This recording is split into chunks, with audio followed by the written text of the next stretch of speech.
Thank you very much for that introduction. Mr. President, Advocate Duma Boko, Minister State President Ramuhasa, Minister Budale, Foreign Affairs, and Assistant Minister, State President Ma'am Muputing. And then I recognize all protocols standing as introduced by our press secretary. Baga sujaka hosetsu builwe rina raemela rayako Belgium, in particular to go and attend the FACETS conference, which is an initiative by Antwerp World Diamond Council, and they hosted it in collaboration previously in collaboration with the government of Botswana last year.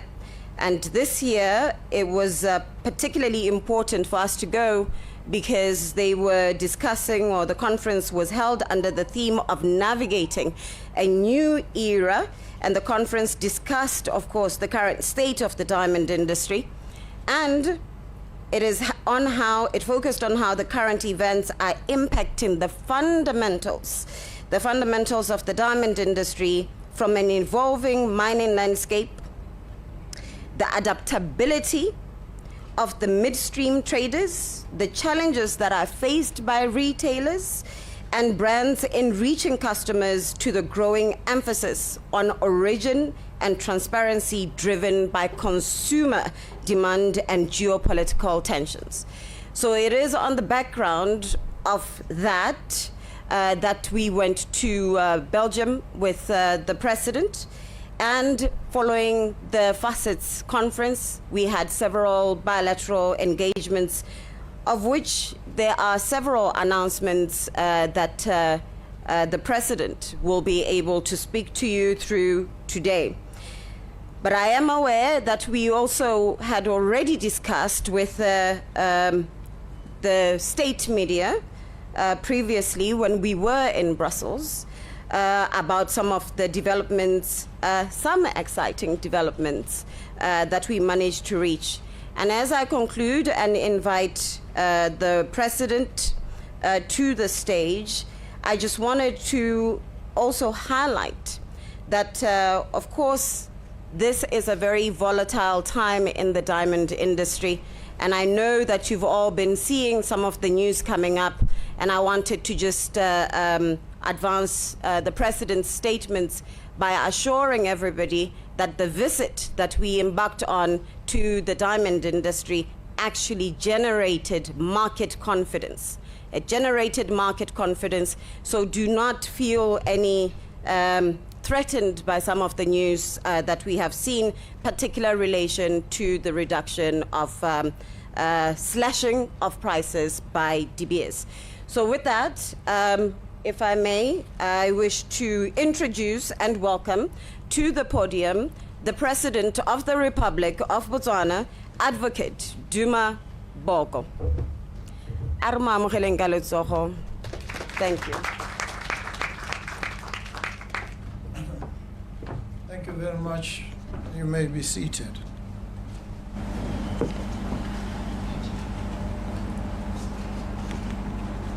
The dignitaries have all been welcomed and recognized.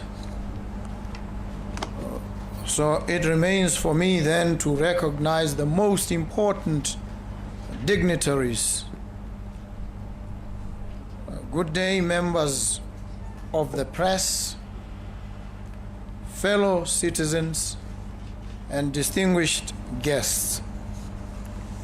It is with great pride and renewed hope that I address you following our recent visit to Belgium, a journey that reaffirmed Botswana's position as a beacon of excellence in the diamond industry and a promising destination for international investment.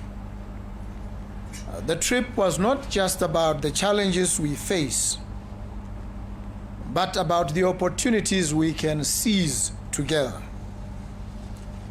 I will share with you three key areas of progress that inspire confidence in a brighter future for Botswana.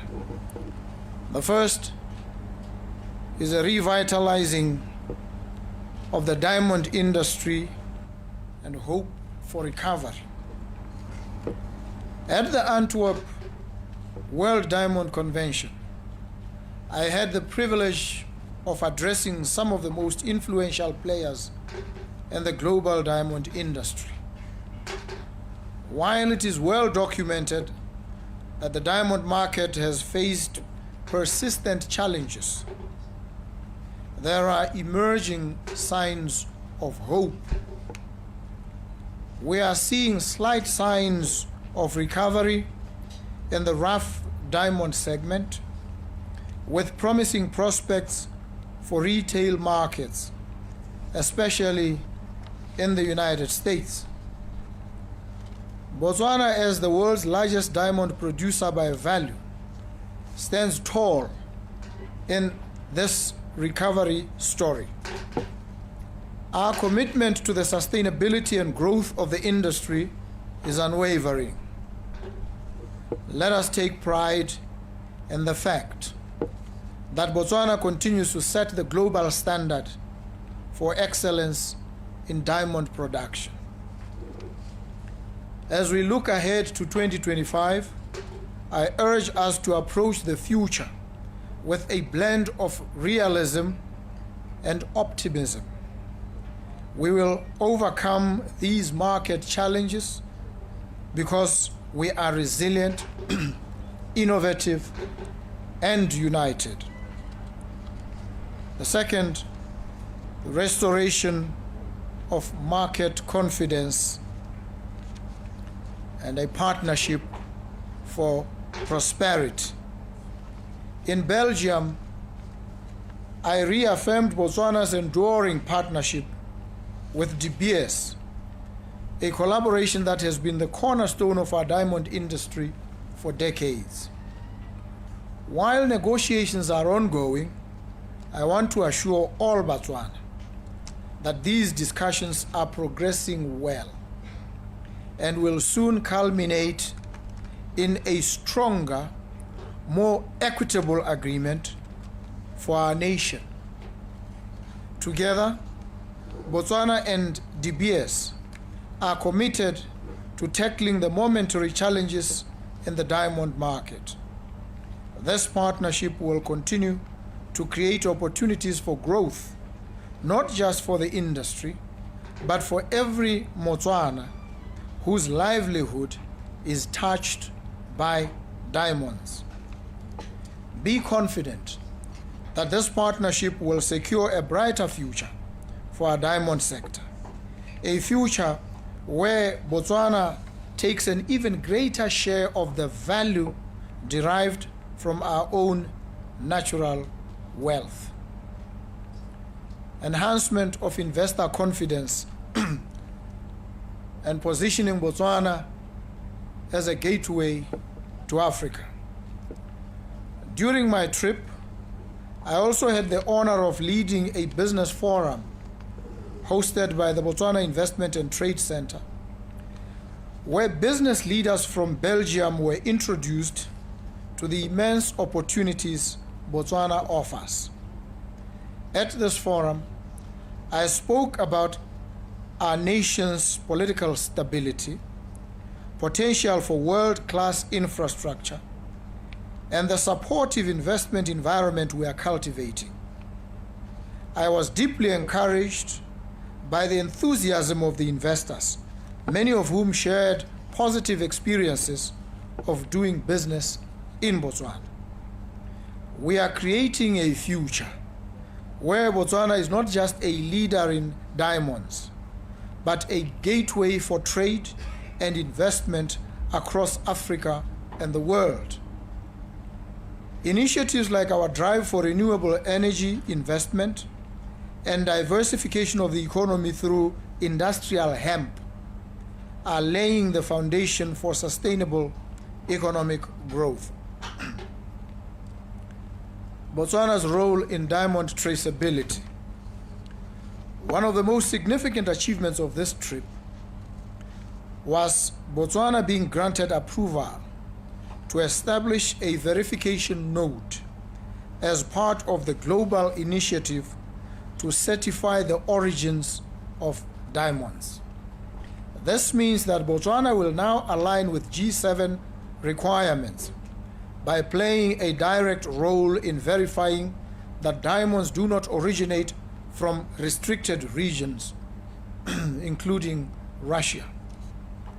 This approval is not just a recognition of Botswana's leadership in the diamond industry. It is a vote of confidence in our transparency, governance, and commitment to ethical practices. The world is looking to Botswana as a trusted partner in ensuring that diamonds traded globally meet the highest standards of integrity. The verification node will position our country as a vital player in the global effort to ensure ethical sourcing, giving buyers and retailers confidence in the diamonds they purchase. This is a testament to Botswana's growing influence and leadership in shaping the future of the diamond industry. In conclusion, I see a brighter future for Botswana. Fellow Botswana, this trip to Belgium was about securing a better future for us all. The partnerships we strengthened and the agreements we advanced are designed to uplift every Botswana, from the miner in Joanning to the young entrepreneur in Tsabo. This is not just about policy, it's about people. It's about you. Together we are building a Botswana where every citizen can benefit from the riches of our land and the strength of our partnerships. The world recognizes the value of our natural resources, the strength of our partnerships, and the promise of our people. Yes, we face challenges, but we also have unprecedented opportunities. Together, we will build a Botswana where diamonds create prosperity for all, where investors flock to our shores, and where every Botswana can dream bigger and achieve more. This is our time to overcome, and overcome we shall. Thank you. Thank you very much.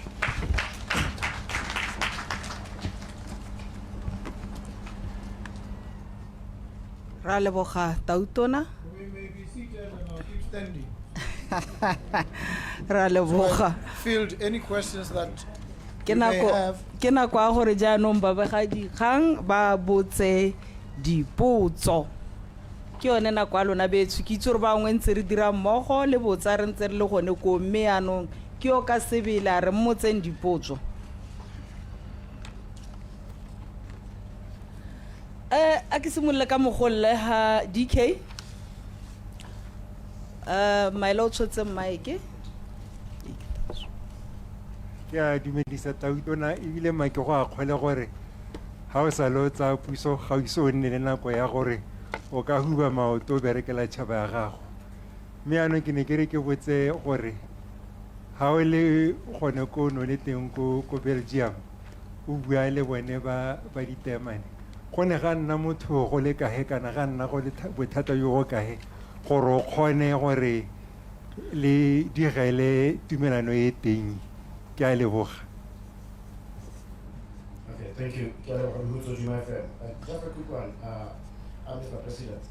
Well, obviously, you're talking about a bright future, but the curiosity here is, as on when you were meeting the players in the diamond industry, was there ever a conversation, a real conversation, an honest conversation about the future of the diamond industry worldwide, the diamond economy worldwide? Are we not just kicking the tin can down the road, as Americans would say?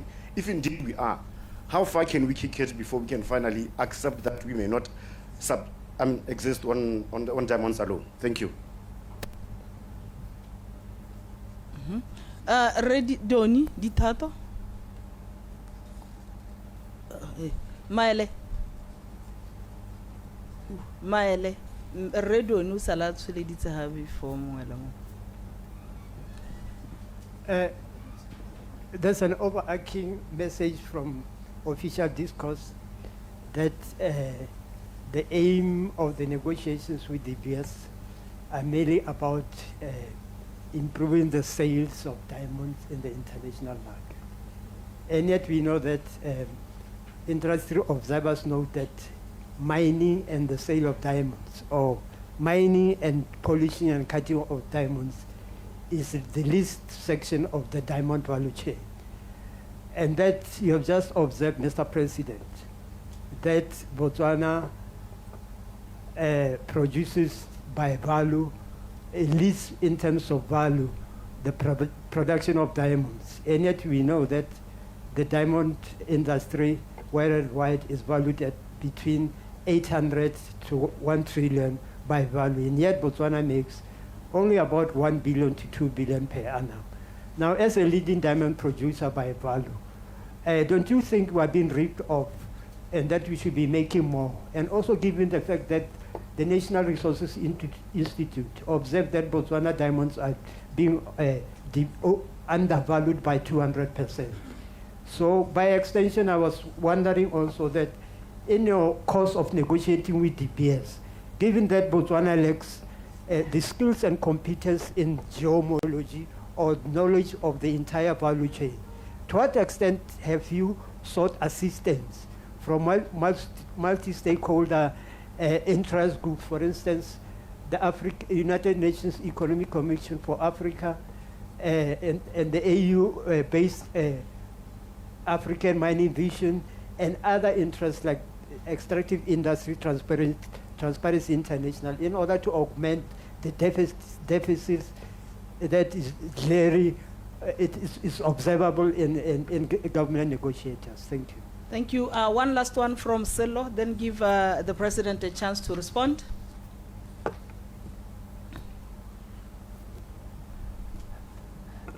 Mr. President, the question I just wanted to ask is there a time frame on the conclusion of the discussions between DPS and the Botswana government? What sort of time frame are we looking at? And secondly, I mean, historically, there's been a challenge amongst many rough diamond producer countries complaining about the fact that rough diamonds are taken out of this country, exported overseas without beneficiating them. In terms of the new agreement, can we see the Botswana government trying to push those who are sourcing our rough diamonds from Botswana from beneficiating? And what specifically is your government going to do to empower and capacitate local SMMEs to make sure that they can get access to these rough diamonds and they can also be part of the value chain by beneficiating them? And probably lastly is, will this deal between DPS and the Botswana government have any impact on other players in the industry, for example, like new players like maybe HB Antwerp? Thank you. The minister says she didn't hear the last part of your question. Resalo, can you just kindly repeat that? The last part of my question. Yes. Well, I think a bone of contention in the past has been the role of relatively new startups. I know that many had seen HB Antwerp as a bit of a disruptor. And you know, the historical relationship between Botswana and DPS has been quite a long one. This new deal between the Botswana government and DPS, will it have an impact on maybe new players in the market, for example, like HB Antwerp, or can we expect that it won't? Thank you. Thank you, Resalo. Mr. President? The first question is, how difficult or how easy was it? It was both easy and difficult at the same time. Easy because the markets are very sensitive. They assess not just the language, the words that you use, they also assess your deportment, how you come across, how confident you seem, how sure you are of what you are presenting to them. and what the surrounding circumstances themselves indicate, in addition to what you have to say. And so we stood on the firmest of grounds, having emerged from a successful transition that was both seamless and orderly, conducted at the level of the very highest standards of democracy and good practice. And so when you stand on such ground and you are talking about integrity and the ethics of sourcing, processing a commodity, there's no firmer ground than that. And that made life much easier than it might have been. That is but one part. The second is, whenever you engage in any setting, not just with De Beers, always you mediate whatever differences, whatever disagreements, not with point of sword. And point of sword can mean words here, because some say words are like weapons, they wound sometimes. And so when you are dealing with others, you mediate your differences with civility and with respect. You state your propositions, you state them firmly, you support yourself with facts, and you are able, therefore, not just to communicate, but to also earn the respect and admiration of those with whom you are communicating. And we managed almost effortlessly to secure this part. We were dealing with very difficult situations of a market that was turbulent. There were uncertainties. And these uncertainties were also a function of the uncertainty of the investors and the key players in the diamond industry. And their sentiment carries a lot. In the period leading up to the time we were there, voter confidence, investor confidence, and they vote with their money in us as an investment destination had fallen by over 20%. And so we had to bring ourselves up and lift ourselves to a level where we clawed back our credibility and the respect that we deserved. And we managed admirably to do this. Was it easy? Was it difficult? We secured the results. We got what we had gone to achieve. And sometimes hindsight is an exact science. When you're looking at things in hindsight, it seems easy. But when you venture into the terrain, it's the most difficult. And so I leave it to you to pass judgment on whether it was easy or not easy. All I can say is we went, we conquered. The second question is the future of diamonds. Are we not kicking the tin down the road, and how far can we kick it? First, we need to try and understand, to unpack some of these concepts and propositions. When we say kicking the can down the road, what exactly in flesh and blood terms, what are we talking about? So that the language doesn't become nebulous and high-flown. We bring it down to brass tacks. What do we mean, kicking the can?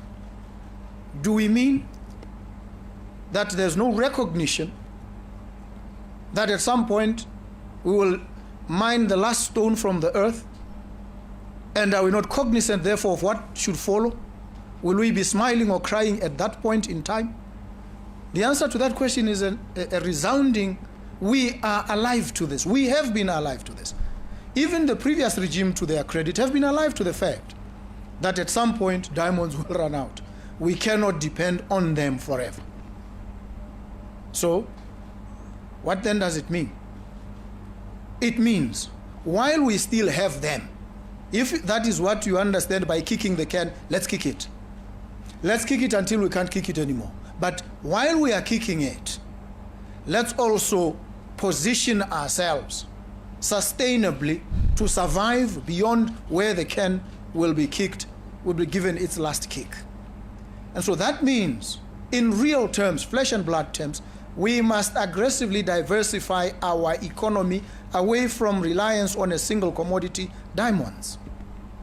And that is why, in addition to speaking to the diamond industry, we were addressing investors in renewable energy, in other sectors, infrastructure. And we have said that we are progressing along the lines of industrial, hemp, medical, cannabis. That is kicking the can, but also positioning yourself for even greater achievements post diamonds. And so the recognition has always been there.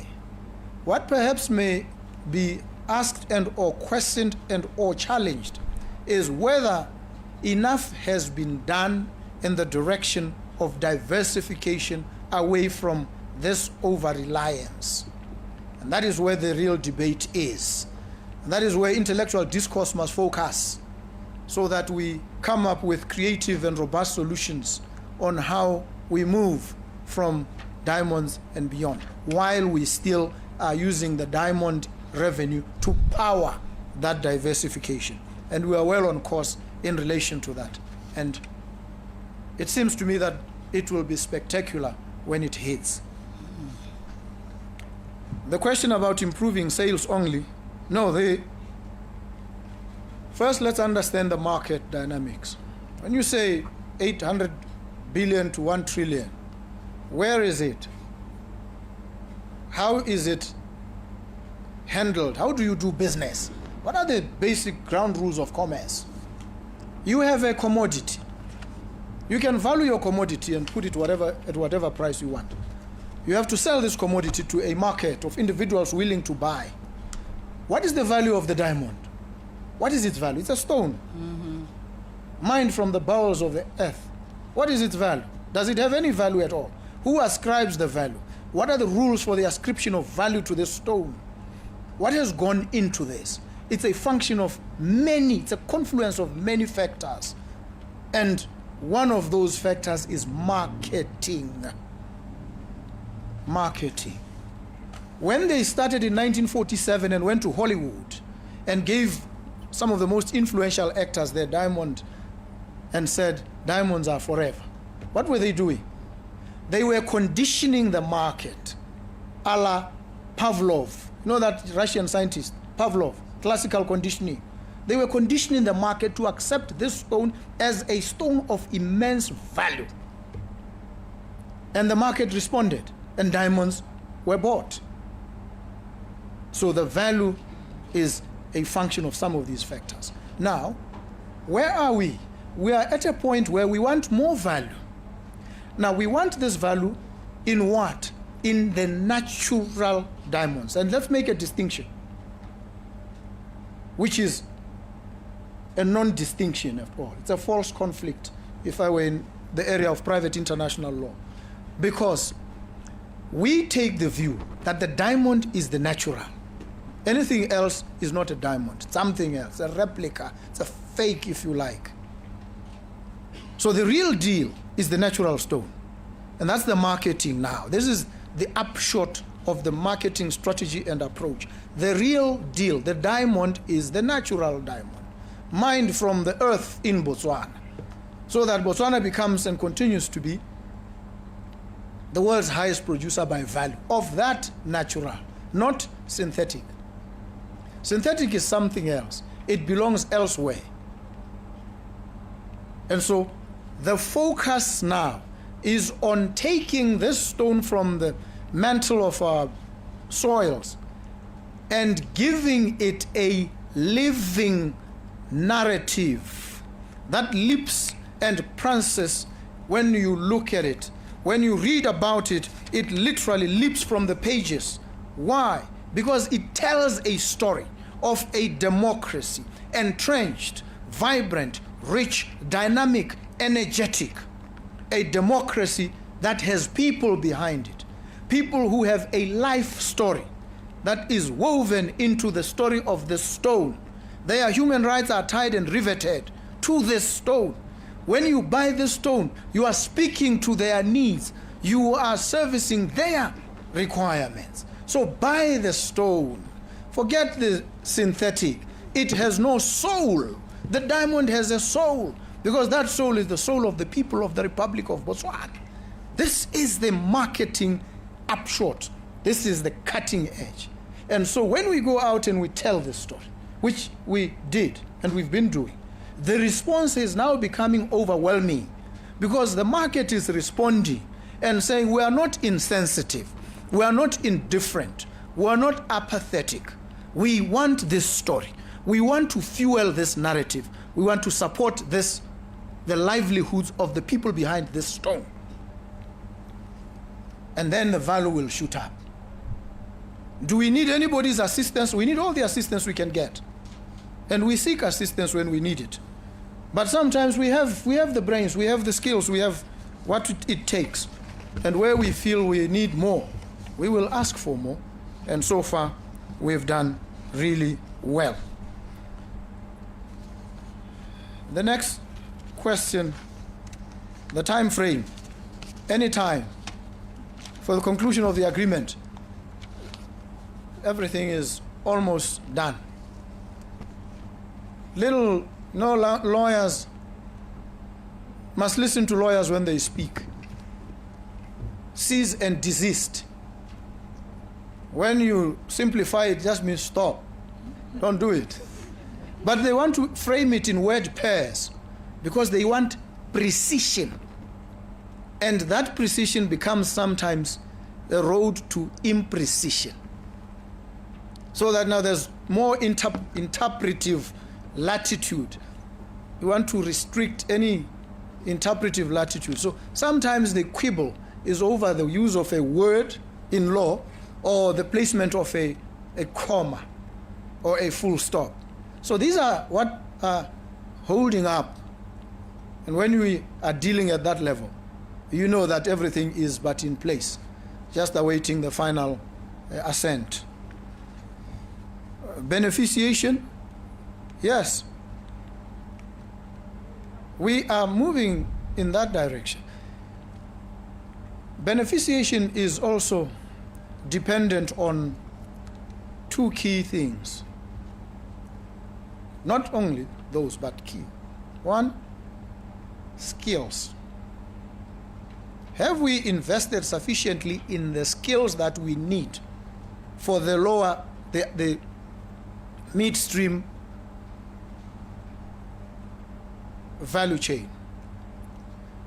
And the answer may be no. The second is technology. Do we have the requisite technological capabilities? Until we get ourselves to that level of skill and technological aptitude or positioning, we must assess our circumstances. How are we situated relative to the other players in the space? It's called strategic positionality or situatedness. You need to assess that. And so we are pursuing beneficiation, but also alive to the limitations and on the trot, addressing those limitations as best we can so that we bring ourselves to the level of cutting edge. When it comes to mining, Botswana has no peer.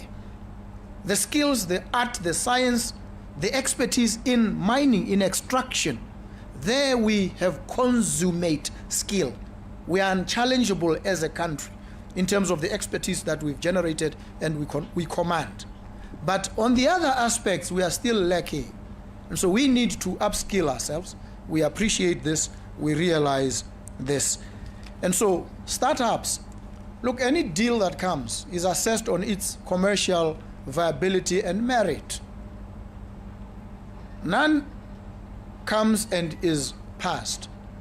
So whoever you call them, whatever names you call, when a deal comes, it will be duly assessed for its value, for its overall capacity to enhance us as a nation and improve the lot of Botswana.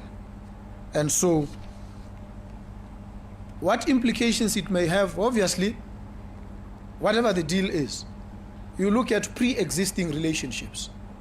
How do you preserve them?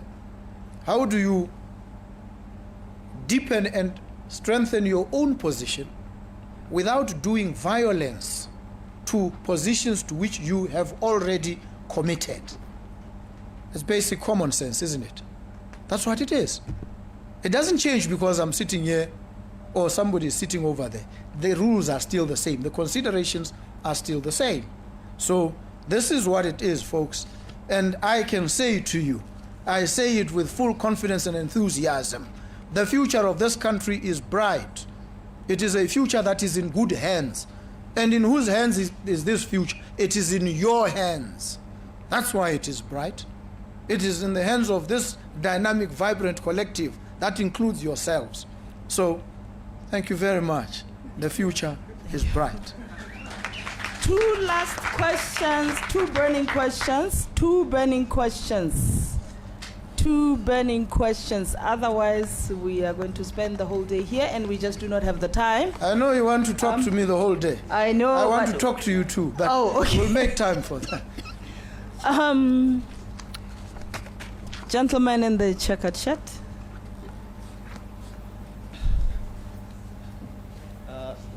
Introduce yourselves. Yes, definitely. And your media house. Yes, Elliot Kisibonyi here, currently independent. Thank you for the opportunity, Madam Secretary. And Mr. President, I just firstly like to start by saying I know just how big of an advocate you are for human rights, and rightfully so. And I just wanted to know then, since we're talking about diamonds, and I heard you stress emphatically about how we pride ourselves by producing ethically sourced diamonds. But then where does one draw the line if we continue exporting our diamonds to, say, places like Israel, particularly Israel, which we know Tel Aviv is one of the biggest importers and exporters of diamonds? Are we not, and I feel like since we're talking about facets, this is quite a multifaceted question. Maybe Honorable Butali and Gwenawenda Wood might want to jump on it as well. Because where does one draw the line if our diamonds still actively enable Israel to, I don't want to be delicate and say, carry on a war? It's not a war, it's very much one-sided. So where do we draw a line as a country by actively enabling an apartheid state? And are we still going to be on the same stance as, say, the previous administration, where they said Israel has the right to defend itself, or is it something that we are going to take rather seriously? Thank you. Thank you. Gona le Rejani, gona ho go bapa le Rosan sa tswang go bua. Ke nna ja le no. O ta Incharla Adamson. Ba tshumela monga medumela. Mma ke simolla ka go wa khona. Ke lanta ke le bagana lo ya. Sa le nna to dona la tsile. Me ma ke simolla ka go wa khona. Ke na le potso le pedi. Yanta. Kana mola hatsing re lwalele hatse la Russia ha go ta mo di temane. What is our position as far as Russia is concerned? But what is our position as far as Russia is concerned?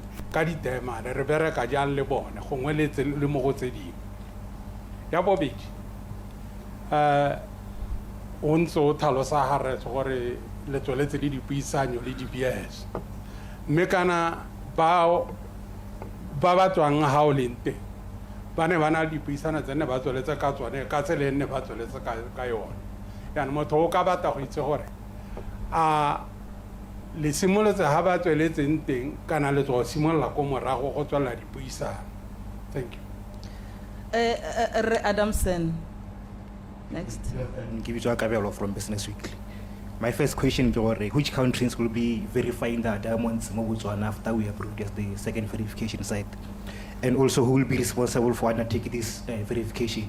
Are you going to be setting up new structures for this process? And lastly, the amount of carats expected to be verified in Botswana. Thank you. Thank you. I think, Mr. President, you can respond to those three. Yes. Always we need to frame the discourse around some context, so that when we do that, we don't get sidetracked and carried away. There are certain fundamental considerations in relation to any conflict situation. Have we imposed any sanctions as Botswana on, in this case, the state of Israel? No, we haven't. Is it something we may do? Nobody knows. What are the implications of the stance that we currently have in relation to the trading of our diamonds? Because that stance is also determined by what prior positions we have taken. We condemn aggression. We do. And we've stated categorically that we do. We believe in dialogue, peaceful settlement of disputes, consistent with our approach and our culture. And so our stance is not based on what state, it is based on the principles at stake. And where there's aggression, we draw the attention of the world to the protocols and the instruments internationally, under international law, that regulate the situation. And we urge that those be enforced and upheld. That is a position you take and you state. Now, public international law, so that we are not confused about these things,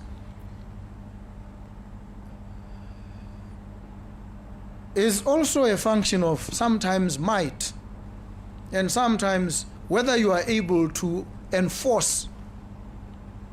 And public international law largely depends on what they call the shame factor, that you raise the issues enough to shame whoever is in the wrong and cause them, because you'd have pricked their consciences, if any they have, to change. And that's all you can do. Botswana cannot go out and enforce physically anything. Many countries can't, because of the enormity of the task and the resource implications thereof.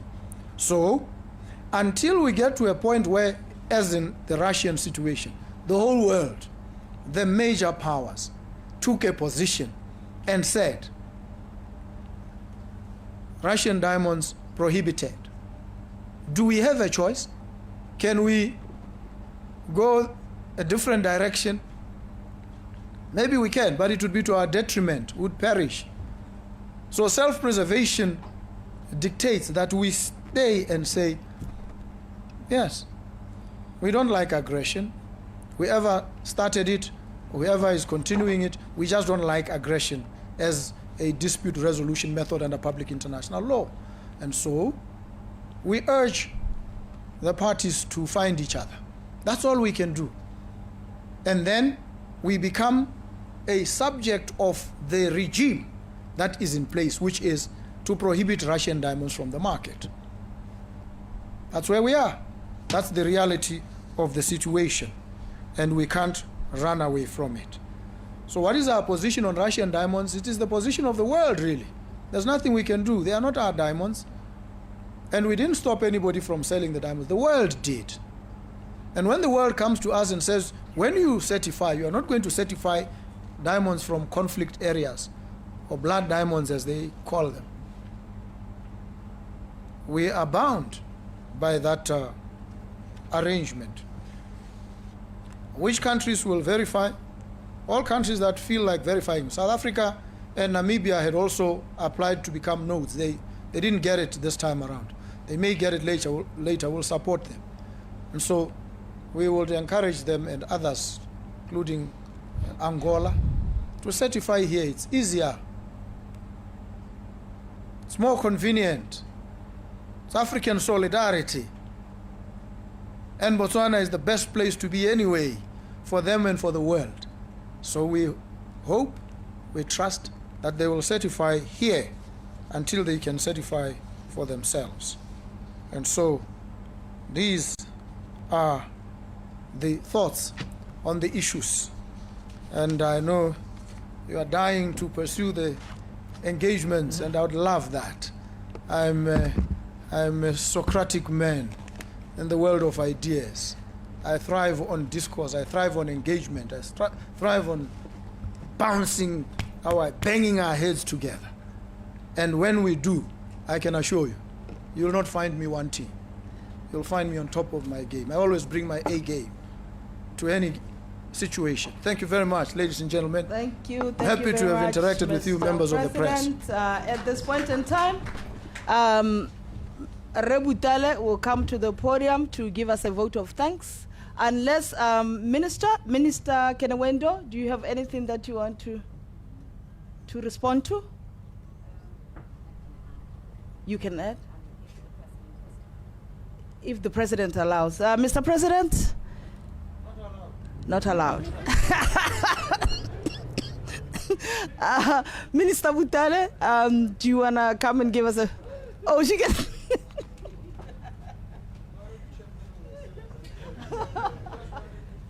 I know. I wanted you to say something, Mr. President. I wanted to add, first, let me take a cue from the President and greet everybody at home and our esteemed guests. I wanted to reiterate the point of negotiations, Mr. President, that while the lawyers are working on the I's and T's, the President had given some fresh instructions to ensure that we are getting the most out of this deal. So it's not just that we've only been working on the I's and T's, and I wanted for you to get that he has given very clear direction on what's expected in that deal. And then on the position for G7, I also wanted to add that the G7 constitutes 70% of our market.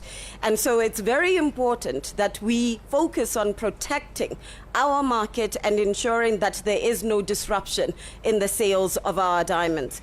And then lastly, the President spoke about building market confidence. He was the only one who spoke to the importance of natural diamonds and the threat that is posed by lab-grown diamonds, and being very clear that it is important that our partners invest in natural diamonds, but also in provenance of the Botswana story. And so that indeed generated a lot of interest in Botswana and generated a lot of interest for people to visit here. And I can confirm that the Natural Diamonds Council is currently here in Botswana, and they are shooting around the provenance story in Botswana. And then I think, Mr. President, you forgot one of the announcements you made in Brussels around one of our site holders committing to increasing salaries and being a leader within the diamond space to ensuring that they adhere to the cause of a living wage. And that is something that was announced by one of the site holders and polishers here, Star Gems, and the President made such an announcement in Brussels. And then lastly, I know I've been saying lastly, but this is really the last one. I think it is really worth noting that we are not losing 200% of our value in diamonds. We have our own diamond valuers here. That matter of fact, we have been cautioned around our pricing. That Angola is selling at 40-50% discount and we're not going lower. So we are not losing 200% of our value.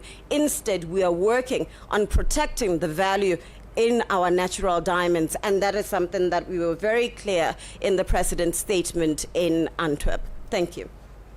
Thank you, Minister. At this point in time, I would like Rebutale to come and give us a short vote of thanks.